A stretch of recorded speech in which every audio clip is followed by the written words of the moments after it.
ನಮಸ್ತೆ ವೀಕ್ಷಕರೇ, ವರಮಹಾಲಕ್ಷ್ಮಿ ಹಬ್ಬದ ಬಗ್ಗೆ ಮಿಥುನ ರಾಶಿಯವರಿಗೆ ಹೇಗಿದೆ, ಅವ್ರು ಏನೆಲ್ಲ ಮಾಡಬೇಕು, ಯೋಗವನ್ನ ಪಡ್ಕೊಳ್ಳಕ್ಕೆ ಏನೆಲ್ಲ ಮಾಡ್ಬೇಕು ಅಂತ ಹೇಳ್ತಾ ಹೋಗ್ತೇನೆ.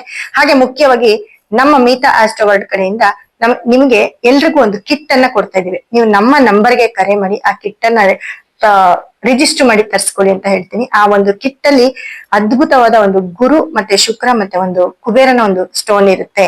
ಆ ಸ್ಟೋನ್ ಅನ್ನ ನೀವೇನ್ ಇಟ್ಟಿದ್ರು ಸಹ ಆ ಒಂದು ನಮ್ಮ ಕಿಟ್ ಅನ್ನ ದೇವ್ರ ಮುಂದೆ ಇಟ್ಟು ಪೂಜೆ ಮಾಡಿ ತುಂಬಾ ಅದೃಷ್ಟ ಬರುತ್ತೆ ನಿಮ್ಗೆ. ಸದಾ ಲಕ್ಷ್ಮಿ ನಿಮ್ ಮನೇಲಿ ಇರ್ತಾಳೆ. ಶುಕ್ರ ಅಂದ್ರೆ ಗೊತ್ತಲ್ಲ, ಕುಬೇರ ಅಂದ್ರೆ ಗೊತ್ತು ತಾನೆ, ಗುರು ಅಂದ್ರೆ ಗುರುವಿನ ಅನುಗ್ರಹ ಇದ್ರೆ ನಮ್ಗೆ ಏನ್ ಬೇಕಾದ್ರೂ ಸಾಧಿಸ್ಬೋದು. ಹಾಗೆ ಈ ಮೂರು ಸ್ಟೋನ್ ಅನ್ನ ನಾವು ಕೊಡುವಂತ ಒಂದು ಕಿಟ್ ಅನ್ನ ನಿಮ್ಮ ದೇವ್ರ ಮುಂದೆ ಇಟ್ಟು ಪೂಜೆ ಮಾಡಿ ಅದನ್ನ ನಿಮ್ಮ ಕ್ಯಾಶ್ ಬಾಕ್ಸ್ ಅಲ್ಲಿ ಇಟ್ಕೊಳ್ಳಿ, ನಿಮ್ಮ ಆಫೀಸ್ ಕ್ಯಾಶ್ ಬಾಕ್ಸ್ ಅಲ್ಲಿ ಇಟ್ಕೊಳ್ಳಿ, ಅಥವಾ ನೀವ್ ಯಾವ್ದಾದ್ರು ಒಳ್ಳೆ ಕೆಲ್ಸಕ್ಕೆ ಅದನ್ನ ಕ್ಯಾರಿ ಮಾಡಿ.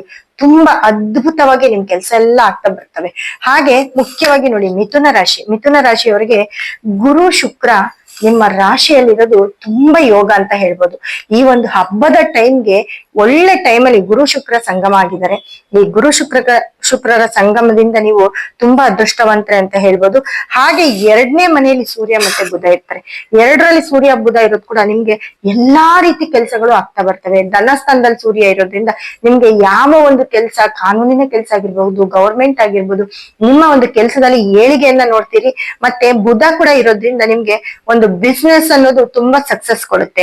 ಹಾಗೆ ನೋಡಿ, ಮೂರರಲ್ಲಿ ಕೇತು ಇದ್ದಾಗ ಎಲ್ಲೋ ಒಂದ್ ಸ್ವಲ್ಪ ಯಾಕಂದ್ರೆ ಈ ಹಬ್ಬದ ಟೈಮಲ್ಲಿ ಎಲ್ಲ ಶುಭವೇ ಆಗುತ್ತೆ. ಯಾಕಂದ್ರೆ ಒಂದು ಗ್ರಹ ಅಲ್ದಿರ 10 ಗ್ರಹ ನಿಮ್ಗೆ ಒಳಿತನ್ನ ಮಾಡ್ತಾ ಹೋಗ್ತವೆ. ನಾಲ್ಕರಲ್ಲಿ ಕುಜ ಇದ್ರೆ ಕೇಳ್ಬೇಕಾ, ನಿಮ್ಮ ಪ್ರಾಪರ್ಟಿ, ನಿಮ್ಮ ಭೂಮಿ ಯಾವ್ದಾದ್ರು ತಗೊಳ್ಳೋದಿದ್ರೆ ನಿಮ್ಮ ಭೂಮಿ ಪ್ರಾಪರ್ಟಿ ಎಲ್ಲವನ್ನು ಪರ್ಚೇಸ್ ಮಾಡ್ತೀರಾ. ಅದ್ರಲ್ಲೂ ವರಮಹಾಲಕ್ಷ್ಮಿ ಹಬ್ಬಕ್ಕೆ ಮುಖ್ಯವಾಗಿ ಮಿಥುನ ರಾಶಿಯವರು 9ರಲ್ಲಿ ರಾಹು, 10ರಲ್ಲಿ ಶನಿ ಸಾಲ್ದಾ, ಇದೆಲ್ಲ ಗ್ರಹಗಳು ನಿಮ್ನ ತುಂಬಾ ಉತ್ತುಂಗಕ್ಕೆ ಸೇರಿಸ್ತವೆ.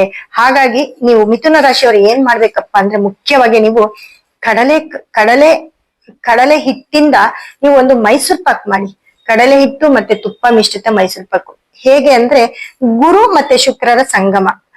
ನೀವೇ ಮನೇಲಿ ಆದಷ್ಟು ನೀವು ಮನೇಲಿ ಮಾಡಿ. ಅತಿ ಹೆಚ್ಚು ತುಪ್ಪ ಹಾಕಿ ಕಡಲೆ ಹಿಟ್ಟಿಂದ ಮೈಸೂರ್ ಪಾಕ್ ಮಾಡಿ ನೀವು ದೇವ್ರಿಗಿಡಿ. ಏನೇನೆಲ್ಲಾ ತಿಂಡಿ ಮಾಡ್ತೀರಾ, ಇದು ನಿಮ್ಮ ರಾಶಿಯ ವೈಬ್ರೇಷನ್, ನಿಮ್ಮ ರಾಶಿಗೆ ಮುಖ್ಯವಾಗಿ ಬೇಕಾಗಿದೆ.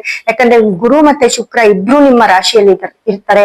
ಹಾಗಾಗಿ ಮಿಥುನ ರಾಶಿಯವರು ಹಬ್ಬಕ್ಕೆ ಅಂತ ನಿಮ್ಮ ಕೈಯಾರ ಇಲ್ಲ ಬೂಂದಿ ಮಾಡಿ, ಇಲ್ಲ ಲಡ್ಡು ಮಾಡಿ, ಕಡಲೆ ಹಿಟ್ಟು ಮತ್ತೆ ತುಪ್ಪವನ್ನು ಉಪಯೋಗಿಸಿ ಗುರು ಶುಕ್ರರ ಸಂಗಮದಿಂದ ಒಂದು ಪದಾರ್ಥವನ್ನು ಮಾಡಿ ಇಟ್ಟಿದ್ದೆ. ಅದರಲ್ಲಿ ತುಂಬಾ ಯೋಗ ಬರುತ್ತೆ ನಿಮ್ಗೆ. ತುಂಬಾ ಅದೃಷ್ಟವಾದ ದೇವಿ ಪ್ರಸನ್ನಳಾಗ್ತಾಳೆ. ಯಾಕಂದ್ರೆ ಆ ಗ್ರಹಗಳು ಕೂಡ ಅಲ್ಲೇ ಇರೋದ್ರಿಂದ ನಿಮ್ಗೆ ತುಂಬಾ ಯೋಗವನ್ನ ಕೊಡ್ತಾರೆ.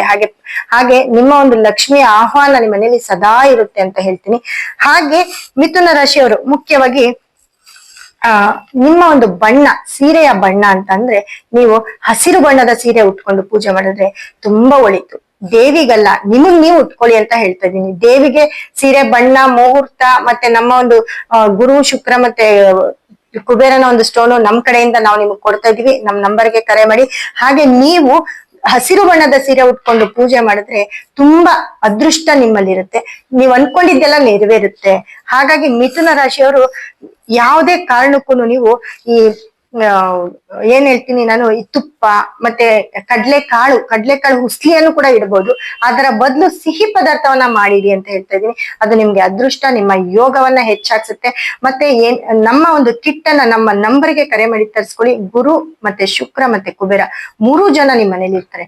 ಹಾಗಾಗಿ ಈ ಒಂದು ಕಿಟ್ ಅನ್ನ ಆನ್ಲೈನ್ ಮುಖಾಂತರ ಕೂಡ ನೀವು ತರಿಸ್ಕೊಳ್ಬಹುದು. ಮುಂದಿನ ಹೆಚ್ಚಿನ ಮಾಹಿತಿಗಾಗಿ ಮುಂದಿನ ವಿಡಿಯೋದಲ್ಲಿ ಮತ್ತಷ್ಟು ರಾಶಿಗಳ ಬಗ್ಗೆ ಸಾಕಷ್ಟು ಮಾಹಿತಿಯನ್ನ ಕೊಡ್ತಾ ಹೋಗ್ತೇನೆ. ಧನ್ಯವಾದ ವೀಕ್ಷಕರೇ.